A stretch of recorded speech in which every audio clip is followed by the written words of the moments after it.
Salut! Aujourd'hui, toi et moi verrons la leçon sur l'histoire et la formation du citoyen. Alors, l'objectif de ce cours, il est simple. C'est de te montrer comment l'histoire, qui est une science, participe à la formation du citoyen. En d'autres termes, comment l'histoire que tu étudies à l'école t'emmènera à être un bon citoyen. Alors, pour commencer ce cours, nous allons définir la notion d'histoire. Qu'est-ce que l'histoire? Très bien. L'histoire, c'est l'étude des faits du passé.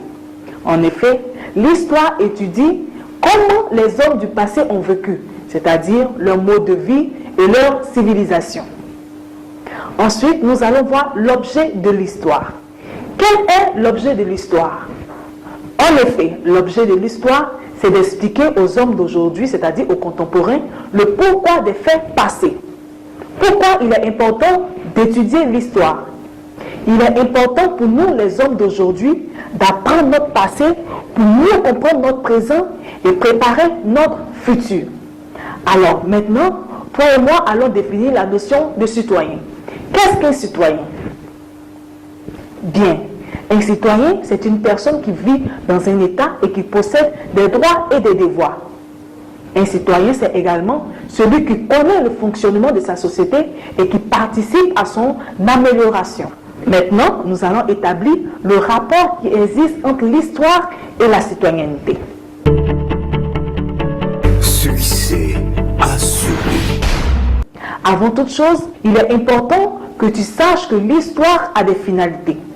En effet, quand on étudie l'histoire à l'école, c'est pour atteindre des objectifs.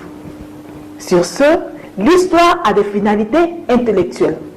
On t'apprend l'histoire pour développer ton esprit critique en allant à la recherche des informations et en tirant des conclusions. Ensuite, on t'enseigne l'histoire à l'école pour atteindre des finalités identitaires. Il est important pour toi que tu saches d'où tu viens, d'où vient ta famille et quelle est l'histoire de ta nation, également du monde entier.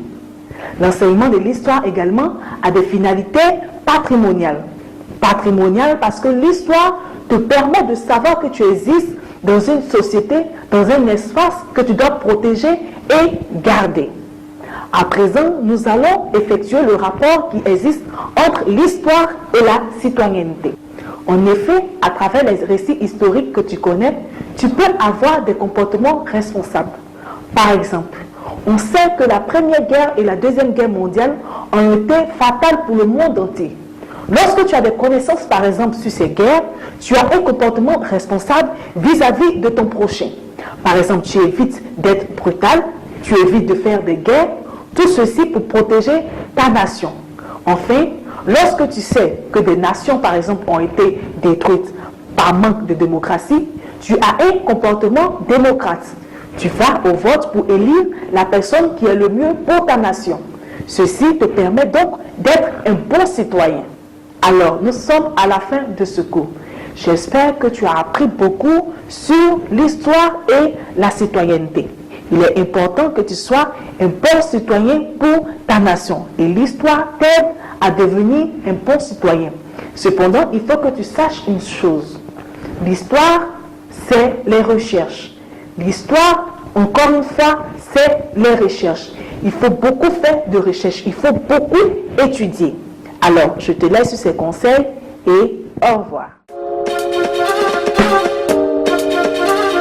Succès assuré.